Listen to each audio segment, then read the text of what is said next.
Kalau dekat Jepun dia ajar anak-anak untuk kencing dan juga berak. So, apa yang berlaku dekat tadika dia punya pintu tandas dekat tadika ni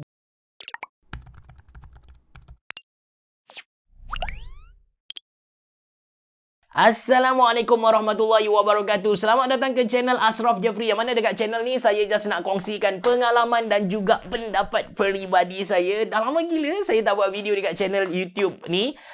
Sebab ada beberapa perkara. Yang pertama, saya sakit tekak.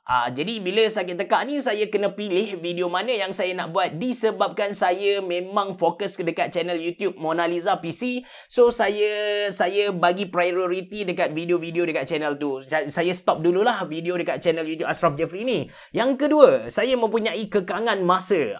Dekat seminggu dua ni saya sangat-sangat busy untuk promotion lepas raya. Saya busy juga dengan buffet yang dibuat oleh Samurai Yakiniku Kota Baru, Samurai Yakiniku Bangi, dan busy juga untuk renovation Samurai Yakiniku Kota Baru lepas raya nanti. Dan saya busy juga train staff baru untuk Samurai Yakiniku. Ditakdirkan Allah saya dapat satu staff ataupun pekerja yang saya consider psycho lah dekat sepanjang saya hidup ni. Saya masuk dunia bisnes ni 2013.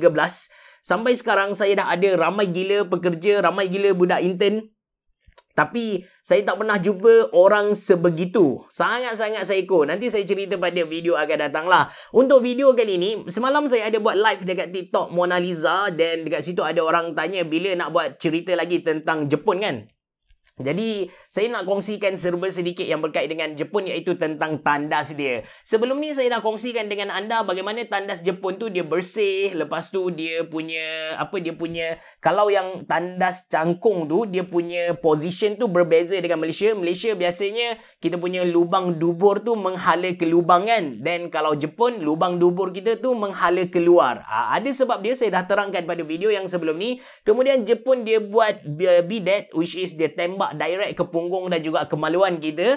Dekat bidet ni actually ada, saya dah terangkan secara detail lah. Cuma ada satu benda yang saya terlepas cerita hari tu, iaitu kalau kita pergi dekat kedai-kedai yang high quality sikit ataupun bidet-bidet yang mahal, dia bukan sahaja ada untuk lelaki dan perempuan tau. Dia bukan sahaja ada untuk lelaki, perempuan. Lepas tu dia bukan ada untuk air sejuk, air panas, dan dia bukan juga ada massage tau.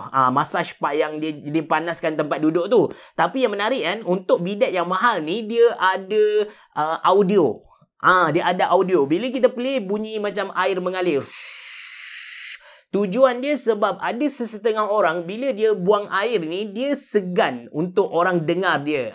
Ini biasanya perempuan lah, tapi lelaki pun kalau dia punya malu tu tinggi, dia pun akan buat benda yang sama. Actually saya personally memang saya akan buka air masuk dalam baldi macam tu supaya keluarkan bunyi ketika saya buang air besar lah. Saya pun segan lah sebenarnya dengan benda-benda macam tu. So ini betapa Jepun dia fikir ke hadapan, dia fikir tentang orang lain, dia fikir tentang pengguna tu sendiri. Adakah selesa guna dia punya produk? Ini kita panggil dia sebagai omoiyari. Saya dah explain dalam video sebelum ni. And bila saya balik ke Malaysia 2013, saya balik and saya bekerja dekat Shah Alam sana. Di atas saya ada seorang senior Jepun. Masa tu kami borak. Dia tanya saya, kenapa bila dia pergi dekat tandas-tandas public Malaysia, tandas yang duduk, bukan tandas yang cangkung punya, dia kata tempat duduk tu mesti ada kotoran dekat tengah-tengah tau. Kan, kotoran yang kanan dengan kiri, tengah-tengah tu mesti kotor punya. And bila saya mula-mula saya tak tangkap lagi apa yang dia cuba maksudkan. Dia cuba tanya tu kan. Bila saya yalah, sebab masa tu saya baru balik Malaysia, saya tak perasan perubahan tu, benda-benda macam tu. Bila saya sendiri masuk ke dalam public toilet, dan baru saya tahu apa yang dimaksudkan oleh senior saya, iaitu jawapan kepada persoalan dia tu, orang kita kan bila buang air besar, dia akan duduk bercangkung atas tandas yang duduk. Worst case, dia akan naik dengan slipper ataupun kasut dia, menyebabkan tempat duduk tu jadi kotor lah. Ini yang kita panggil tak ada omoiyari. Dia tak fikir tentang orang seterusnya. Betul, bila kita nak guna tandas public, kita nak duduk atas tu, memang geli kan. Kalau saya akan ambil tisu, saya akan lap dulu untuk kita duduk rasa selesa lah. Tapi kita kena fikir juga, kalau kita geli, orang lain pun lagi geli lah bila tengok keadaan macam tu. And kita kena tahu, tandas duduk tu dia bukan dibuat untuk kita cangkung atas dia. Kalau kita cangkung atas dia, kita punya berat tu berlebihan, dia akan menyebabkan tandas itu pecah. Worst case, kita punya bahagian bawah ni akan luka berdarah bagailah. Anda boleh Google. Bukan benda tipu, bukanlah saya cakap adalah cakap kosong, bukan. Benda ni memang berlaku. That's why kita kena hati-hati. Kalau kita ada anak kecil, kita kena ajar anak kita supaya kalau nak bercangkung, duduk dekat tandas cangkung. Kalau nak duduk, kena duduk dekat tandas duduk lah. And sebut tentang ajar anak tentang tandas ni, pada 2015 kalau tak silap saya bersama dengan kawan-kawan cuba buat satu tadika dekat KL yang menggunakan silibus Jepun. Menarik tentang tadika dekat Malaysia ni, dia tak ada standard silibus. That's why kalau kita pergi dekat Kemas, dia punya ajaran lain. Kita pergi dekat Pasti, ajaran dia lain. Kita pergi dekat Brainy Bunch, Little Khalif, lepas tu Play School, semua Kinder Kaizen, kita semua tadika ni dia tak ada satu standard syllabus. Dia tak macam sekolah menengah kita ataupun sekolah rendah lah. Jadi kalau anda ada idea, anda nak buat tadika Tech Reviewer Malaysia, so anda boleh buat sebenarnya. Tak ada isu langsung as long as anda dapat approval dari pihak atasan, which is benda ni bagi saya satu satu benda yang patut diubah. Sepatutnya semua tadika dekat Malaysia dia ada satu silibus. By that, bila budak-budak tu masuk ke darjah 1, dia orang dah duduk pada satu level yang sama lah. Kalau tak, dia jadi macam sekarang lah. Sekarang macam anak saya, dia darjah 2 sekarang, tapi masa dia darjah 1 dulu, dalam kelas tu ada budak yang dah pandai darab bahagi dah untuk matematik kan. Ada budak yang baru boleh tambah tolak macam anak saya. Then ada budak yang tak tahu lagi. Dia punya 1 hingga 100 tu tak boleh bilang lagi. Jadi benda ni menyebabkan dalam kelas tu berlaku satu jurang yang besar.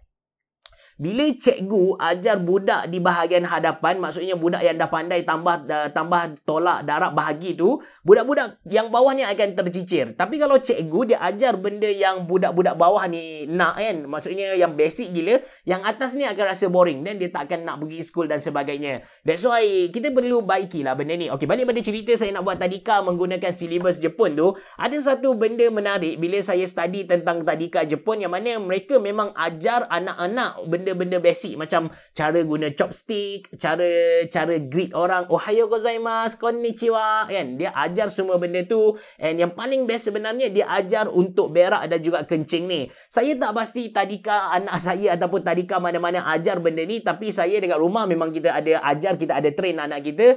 Kalau dekat Jepun dia ajar anak-anak untuk kencing dan juga berak. So apa yang berlaku dekat tadika dia punya pintu tandas dekat tadika ni dia sangat rendah. Kita orang dewasa memang boleh intai tengok apa yang berlaku dekat dalam tu. Tujuan dia supaya cikgu boleh pantau adakah anak-anak tu dia berak dan juga kencing dengan cara yang betul. So ramai orang fikir macam, oh benda ni dia datang sendiri. No. Benda ni tak datang sendiri. Seriously. Benda ni tak datang sendiri. Memang kena ajar dari kecil lagi. Saya ada ramai gila kawan yang tak tahu manner bila guna tandas. Kadang-kadang dia guna tandas tu, dia tekan flush. Dia tak pastikan semua dia punya kayu keramat tu pergi. Dia just tekan flush. Okay, settle. Tak ada dah bisnes aku dekat sini. Aku nak pergi pelaburan yang seterusnya. Ramai orang macam tu. Ada juga yang dia aku tepi ada juga. Sebab benda-benda macam ni dia bukan common sense lah. Dia bukan common sense. Dia mesti diajar dari kecil lagi. That's why kita patut ajar anak-anak kita macam mana cara buang air dengan betul. Bila nak keluar tandas mesti basuh kaki, lepas tu kena lap kaki, lepas tu kena pastikan yang air dah tutup betul-betul, and pastikan juga toilet yang dia guna tu bukan sekadar flush tapi betul-betul dia punya kayu keramat, air kencing semua tu dah tak ada dekat situ. Serius. And yang paling penting lagi untuk lelaki kan, siapa yang kencing berdiri tu kena pastikan yang di sekeliling mangkuk tandas tu pun tak ada air kencing ataupun titisan air kuning dekat situ. So benda-benda ni mesti dia ajar lah. And Jepun dia buat benda ni. That's why bagi saya in one way, cara Jepun dia didik budak-budak is very good lah. Alright. Then ada juga orang tanya saya dalam video sebelum ni, Dia tanya, adakah tandas dekat Jepun semua bersih? Jawapannya tak. Kalau tandas dekat convenience store, insya-Allah bersih. Tandas dekat sekolah, university, itu 50-50. Ada yang bersih, ada yang tak. Kalau tandas public dia, ada yang bersih juga. Tapi kalau tandas dekat tempat orang ramai, tempat pelancongan macam tu, memang kotor gila lah. Yang tu saya tak nafikan. Yang tu memang kotor. Macam saya pergi dekat Tachikawa Kineng Coin, dia punya tandas tu memang nak buang air pun tak lalu. Tapi kalau terpaksa buang juga kan. Cuma dia punya level tu macam tu. Tapi disebabkan dekat Jepun ni, dia convenience store sangat banyak. Family Mart banyak. Lepas tu Lawson, ada 7E. Disebabkan convenience store ni banyak. So kalau anda nak membuang, anda boleh pergi cari mana-mana convenience store and buang dekat sana. InsyaAllah boleh masuk. Katakan convenience store tak ada, anda boleh je masuk dekat mana-mana. Tak ada masalah. Dia kebanyakan restoran dia memang sediakan tandas. And kita tak perlu nak pergi dekat restoran tu beli air tap obeng semata-mata nak pergi tandas. Tak perlu pun. Just minta izin nak guna tandas. InsyaAllah tak ada masalah lah. And sebut tentang benda tu kan, saya pernah keluar dengan seorang kawan. Kawan saya, dua orang lah. Dua orang kawan saya ni, saya bukan introvert, tapi saya ni segan lah nak memulakan percakapan dan sebagainya. Kawan saya ni dia memang okey. Kalau dia pergi restoran, dia nampak orang tu duduk seorang, dia akan pergi tanya, boleh tak sembang, boleh tak duduk sebelah, nak sembang-sembang kan. Tak kisah lelaki perempuan, even dia pernah duduk dekat pondan sekalipun, dia jenis memang okey, tak ada masalah, get along dengan orang kan.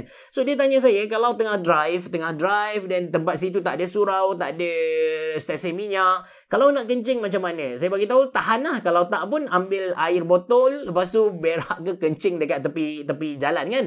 Dia pun bagi tahu, kalau dia akan ketuk pintu rumah orang dan dia akan minta izin untuk buang air dekat situ. Biasanya dekat kampung-kampung dia kata okey. Kawasan macam Jalan Kuala Krai ke Gua Musang, dia kata kalau tempat-tempat macam tu tak ada masalah lah. Saya somehow fikir, ini dah melampau level dia punya ramah tu. Kawan saya pernah bagi tahu juga, kawan yang lain lah, tadi kawan yang lain. Kawan saya pernah bagi tahu juga, nak tahu relationship kita dengan kawan kita baik ataupun tidak, ialah dengan cara bila mana kita pergi ke rumah dia, kita membuang ke tak. Saya tak pastilah teori ni dapat dari mana, tapi sampai sekarang pun saya fikir, saya ada macam tu lah pemikiran macam tu bila pergi dekat rumah kawan. Kalau kita dah berak dekat rumah dia, bermaksud kita dengan dia tu memang kacik, memang rapat gila.